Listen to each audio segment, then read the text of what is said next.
para a aula de hoje, eu separei algumas das atividades, né, sobre multiplicação e divisão de radicais, para estar resolvendo, para auxiliar vocês nessas atividades, certo? Então, a primeira questão dizia, efetue as multiplicações e divisões. Então, aqui o que está em vermelho eu já deixei pronto para facilitar e o vídeo não ficar muito longo, né? Mas o que a gente faz? A gente vai olhar o índice é mesmo nas duas raízes? Então, a gente vai pôr o índice. Agora, aqui eu tenho uma multiplicação de uma raiz entre outra raiz. Então, o que eu faço? Eu multiplico essas duas raízes, foi o que eu fiz aqui. Então, 6 vezes 2 deu 12. Acabei. É basicamente isso aqui, né?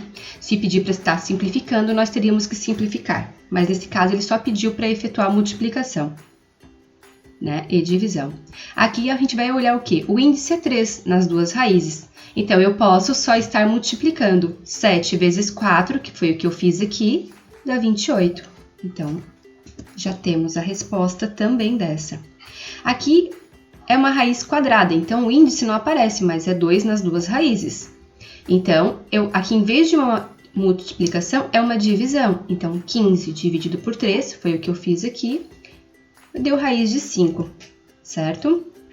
Aqui é uma raiz cúbica, o índice 3, de 20 dividido por 5. Então, o índice é 3 e o resultado de 20 dividido por 5 deu 4. Aqui ele pede para multiplicar os radicais e simplificar o produto obtido. Então, eu tenho uma raiz de 2 e uma raiz de 18. Lembrando que quando é uma raiz quadrada não aparece o índice, mas o índice é 2. Então, aqui eu vou só multiplicar direto, ó, 2 vezes 18, raiz de 36. Como para simplificar essa raiz, ela é uma raiz exata, porque 6 vezes 6 é 36, então a resposta da minha simplificação é 6. Aqui eu tenho uma raiz com índice 3 e é uma multiplicação de 25 vezes 5, como eu fiz aqui. 25 vezes 5 é 125, então eu tenho, né? Se eu pegar o resultado 5 vezes 5 vezes 5, porque o índice é 13, então eu vou ter que fatorar isso, vai dar o quê? 5, certo? Essa é a minha resposta. Então, a última questão diz o seguinte, efetue as multiplicações e divisões. Só porque agora, né, o primeiro exemplo a gente já fez exemplos semelhantes lá em cima. Só que não tinha valor fora da raiz, né? Era só a raiz e o índice. Então, agora o que eu faço? É uma multiplicação, onde os valores são diferentes. Então, eu faço o quê? Primeiro eu vou estar multiplicando o 3 vezes o 5, ambos de fora da raiz. Então, vai dar quanto? Vai dar 15. E agora eu vou multiplicar o que está dentro da raiz. Quem está na raiz? O 3 e o 4. Então, 3 vezes 4, como eu fiz aqui no exemplo, dá 12. Então, chegamos à resposta. Aqui eu vou fazer o quê? A mesma coisa. Eu vou pegar o 4 que está fora da raiz e o 3 que está fora da outra raiz. 4 vezes 3 dá 12. 12. O índice dela é 13, então eu tenho que estar colocando o índice, não posso esquecer.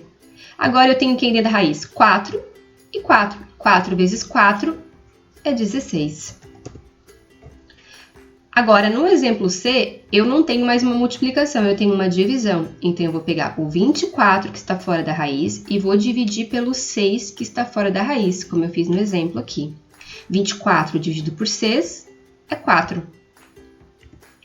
E não posso esquecer do índice que é 3 e vou acompanhando eles, né? Ó, eu vou colocando, aqui é 4.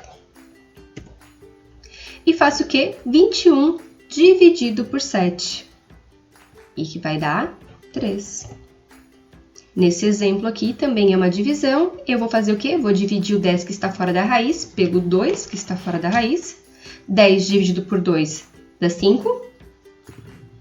E eu tenho 8 que está dentro da raiz e 2 que está dentro da raiz. E entre eles eu tenho uma divisão também. Então, 8 dividido por 2 dá 4.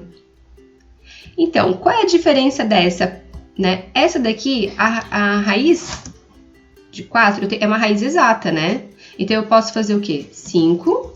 Quanto que é a raiz de 4? É 2. Então, tá multiplicando isso por 2. E a minha resposta aqui vai ser 10. Bom, por hoje era isso, espero que eu tenha ajudado e até a próxima. Beijos e tchau, tchau!